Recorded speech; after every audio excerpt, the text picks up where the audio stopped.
There's a quiet moment that happens to a lot of people lately. It usually comes late at night, after scrolling has gone on a little too long. A real estate listing appears. Clean lines, neutral colors, a small yard. Nothing extravagant, nothing shocking. The number sits there calmly. $1 million. Not a mansion, not waterfront, not historic. Just a house that would have been described not that long ago as nice. What's uncomfortable isn't the price itself. It's the strange realization that the number doesn't even feel extreme anymore. It feels normal, familiar, almost expected. A decade ago, $1 million home implied something rare. Now it often implies proximity to a city, or a decent school district, or simply being within commuting distance of work. There's no panic in this realization, just a subtle shift in perspective, a quiet recalibration of what words like expensive or successful are supposed to mean. For many households, this moment doesn't lead to action. It leads to silence, a kind of mental pause, because the math hasn't been done yet, and part of the mind already suspects the answer. This isn't about envy, and it isn't about desire in the usual sense. It's about noticing a widening gap between numbers on a screen and the steady, predictable rhythm of income arriving every 2 weeks. The discomfort comes from realizing that nothing dramatic changed. Jobs were taken, degrees were earned, promotions happened, bills were paid, savings were built slowly, responsibly. And yet, somewhere along the way, the idea of owning a normal home quietly drifted out of reach for people who did everything they were told was sensible. This isn't a story about regret. It's about understanding. And to understand who can actually afford a $1 million home in 2026, it helps to follow a life that looks very much like many others. The household is not unusual. 2 adults in their mid-30s. One works in a stable professional role. The other has a solid, salaried position. Together, before tax, their income looks respectable on paper. After taxes, health care, and mandatory deductions, their combined take-home pay lands around $7,500 a month. In parts of the U.S., that's considered doing fairly well. In much of Europe, it signals security, not excess. They rent a modest apartment. Nothing trendy, nothing run down. Rent is $2,400 a month, and it rises a little each year.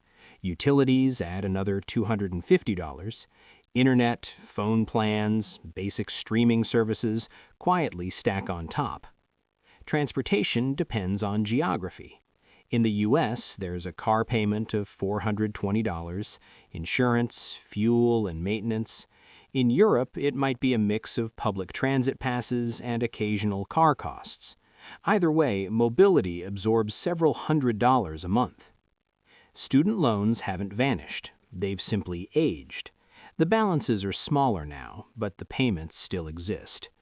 Credit cards are paid off most months, though not without attention. Groceries are chosen carefully, but not obsessively. Eating out happens once or twice a week, not for indulgence, but for relief. A small vacation once a year, flights booked early, hotels compared patiently. Subscriptions are easy to forget. Music, cloud storage, 1 or 2 platforms that rarely get watched. They don't feel like luxuries, they feel like the background cost of modern life. By the end of the month, a few $100s move into savings, sometimes more, sometimes less. From the outside, this life looks stable, responsible, balanced. And it is. Which makes the next realization harder to sit with.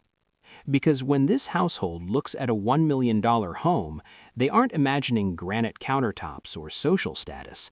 They're imagining staying in one place, not moving schools later, not renegotiating rent every year. They're imagining calm. The pattern doesn't announce itself. It doesn't arrive as a crisis.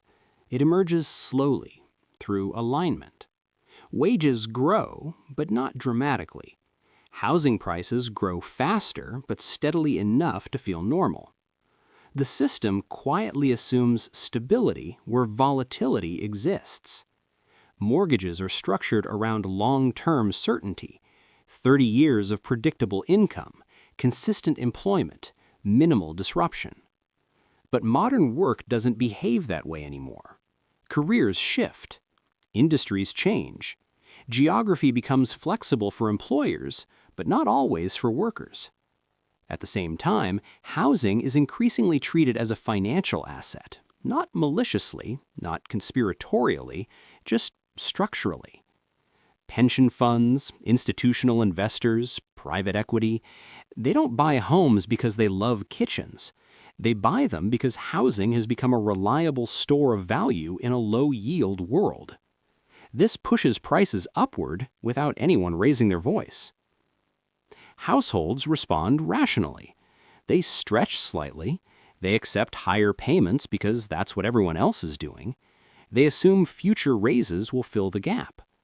Nothing here is reckless. It's adaptive behavior inside a system that rewards participation and penalizes waiting. The quiet pattern is this. Stability is priced as if it's rare, and income is treated as if it's guaranteed. For households doing everything right, this creates a strange tension. They're not overextended enough to fail dramatically, but they're not buffered enough to feel secure. The system doesn't collapse them. It simply keeps them balanced on a narrow edge. Let's return to the $1 million home. Assume a substantial down payment, 20%. That's $200,000 in cash. Not savings that grow quietly in the background, savings that must already exist. The remaining $800,000 becomes a mortgage. At interest rates common in 2026, the monthly payment alone can approach $4,500. Add property taxes, insurance, maintenance, the number moves closer to $5,500 a month. For our household earning $7,500 after tax, that's nearly 3/4 of take-home pay. This isn't theoretical strain, it's mechanical. Yearly, that housing cost exceeds $65,000. Over 10 years, more than $650,000 flows outward before meaningful equity builds. This doesn't include job interruptions, healthcare surprises, family needs, or simply wanting to breathe financially. The math isn't dramatic. It's quiet and steady. It says that to afford a $1 million home comfortably, housing costs must leave room for life to happen. Which means the households that truly afford these homes aren't just earning more, they're earning with margin. Smart people don't miscalculate because they're careless. They miscalculate because comparison happens silently. Peers buy homes. Colleagues move outward, then post photos of backyards. The lifestyle becomes normalized. There's also identity. Owning a home signals adulthood, stability, success, not consciously, culturally. No one wants to feel like they misjudged their own progress, so expectations adjust. Fear of falling behind is powerful, especially when behind doesn't mean poverty, it means being locked out of perceived normalcy. The system doesn't shame people into overreaching, it reassures them. Through lenders, through listings, through language like what you qualify for. Qualification is not the same as comfort, but psychologically they blend together. The consequence isn't collapse, it's narrowing. Job choices become less flexible. Geography becomes sticky. Risk tolerance shrinks. Savings grow slower. Time becomes fully allocated. Income must keep arriving on schedule. Nothing fails, but fewer doors stay open. This isn't tragedy, it's constraint. And constraint is often invisible until something unexpected appears. An opportunity declined. A break postponed. Financially calm people don't see money as a scoreboard. They see it as space. Margin matters more than milestones. Optionality more than ownership. Time more than status. They ask quieter questions. Not, can this work? But what does this make harder later? Risk isn't avoided, it's softened. They understand that affordability isn't a price point, it's a relationship between income, uncertainty, and time. And that relationship changes slowly, often without headlines. So who can actually afford a $1 billion home in 2026? Not just people with high incomes, but people with surplus income, with buffers, with flexibility, with patience built in. This isn't financial advice. It's an observation of how numbers and systems interact with ordinary lives. For many, the question isn't whether they could make the payment, it's what that payment quietly removes from the future. And noticing that, without panic or judgment, is often the beginning of clarity.